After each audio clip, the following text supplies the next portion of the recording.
Welcome to this explainer. Today, we're diving into a medical mystery that's literally been dominating the headlines lately. We're talking about the hantavirus. We'll be tracing its path from the sudden, terrifying medical emergencies all the way back to the bizarre environmental domino effects that actually wake the virus up.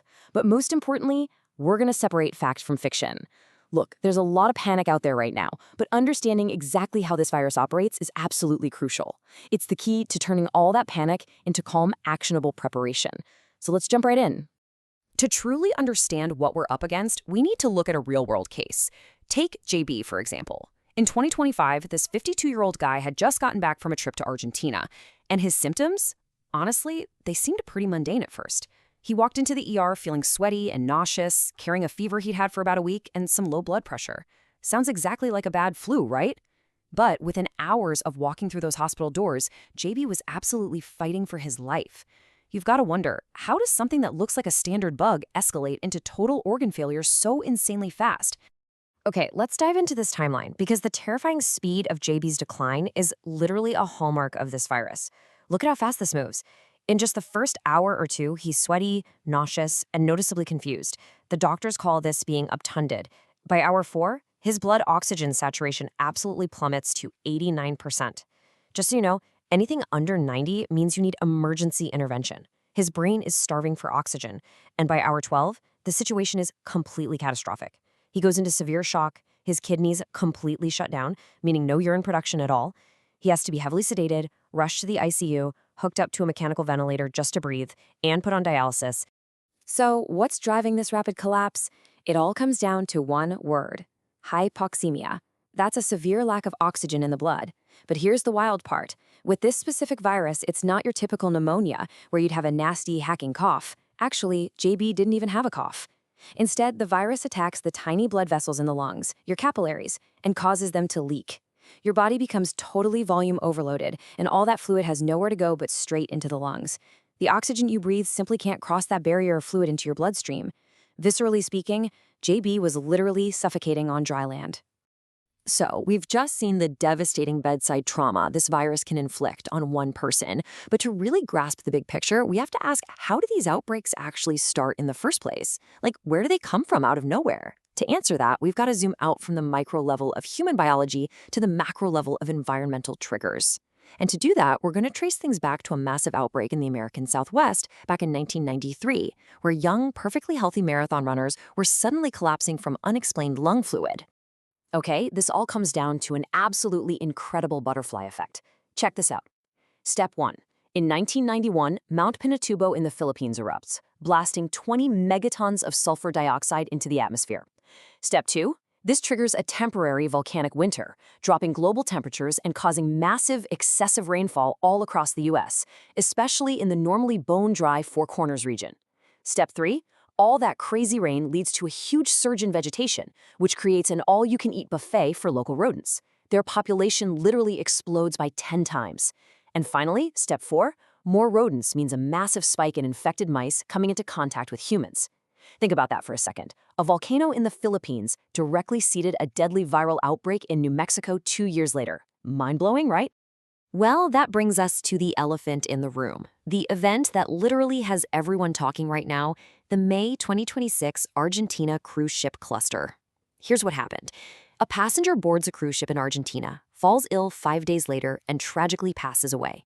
But over the next couple of weeks, his wife and multiple other passengers became severely sick, collapsing in airports and having to be evacuated to ICUs. The World Health Organization had to step in, eventually confirming 7 total cases of hantavirus linked to this single ship. As you can imagine, this sparked intense global anxiety about infected passengers disembarking and spreading it in their hometowns. Now, what's really interesting about this slide is an absolutely crucial distinction. See, the virus from the 1993 outbreak, and honestly most hantaviruses around the world, are transmitted strictly from rodents to humans. You inhale airborne particles of infected rodent droppings, and that's how you get sick. But the 2026 cruise ship cluster, that was confirmed to be a specific strain called the Andes virus, which is native to southern Argentina. And the terrifying twist here is that the Andes variant is uniquely capable of human-to-human transmission. This is exactly why the cruise ship scenario set off such massive public health alarms globally. To put that into perspective and show just how serious this human-to-human capability really is, we can look back at a documented outbreak of the Andes virus in southern Argentina in 2018. Basically, a single infected person went to a birthday party while feeling under the weather. Just weeks later, people sitting close to him got sick. One of those newly infected people happened to have a highly active social life and unknowingly passed it to 6 more people. After he tragically passed away, his wife attended his wake while she was running a fever, and that led to 10 more infections. So from that one initial social gathering, a total of 34 infections and 11 deaths. It just perfectly illustrates the chain reaction risk of this specific Andes variant. Okay, hearing numbers like that and remembering that early outbreaks had reported mortality rates of up to 80%, it's incredibly easy to panic. I get it. But I want to shift the tone here because modern medicine has advanced so much since then. Listen to the current clinical approach. There is no direct medicine. It's about buying the body time to clear the virus naturally. When a patient goes into cardiopulmonary collapse, doctors aren't handing them a magic anti-hantavirus pill. Actually, they are doing something arguably much more impressive. They're using intense, modern supportive care. If a patient's lungs fill with fluid, they use mechanical ventilation, meaning a tube goes down the throat so a machine can literally breathe for them. If their blood pressure drops and their kidneys shut down, they bring in dialysis to filter the body's waste. And for the absolute most extreme cases, there's ECMO. That's a machine that literally takes the blood out of your body, oxygenates it, and pumps it right back in. Now, these massive hospital interventions don't cure the virus directly. They don't. They simply keep the patient's vital organs functioning long enough for their own immune system to step up, do the heavy lifting, and clear the infection. And this brilliantly illustrates the success of that approach. 40 days. That is the exact amount of time our initial patient, JB, spent in the intensive care unit. Remember, he arrived literally suffocating, in shock, with total kidney failure. But because he got to the hospital fast and received immediate, aggressive supportive care, his body was given the time it desperately needed. Over those 40 days, his respiratory function improved, his kidneys completely recovered. After some physical therapy, JB made a 100% complete, full recovery. I mean, that provides immense hope, right? It proves for sure that survival is highly possible with the proper medical attention. So, what does this all mean for us? How do we protect ourselves and prevent these outbreaks from snowballing? By following 3 highly practical, completely actionable rules. First, wash your hands thoroughly. Treat it like you're a surgeon, 20 seconds, and do it twice in a row, especially right after coming home.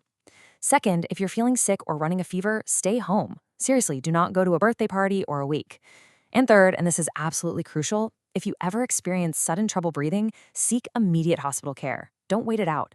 Getting to the ER early is exactly what saved JB's life. Which leaves us with this final thought. We live in a highly connected world where a virus can hop on a cruise ship or a plane and cross the globe in a matter of days.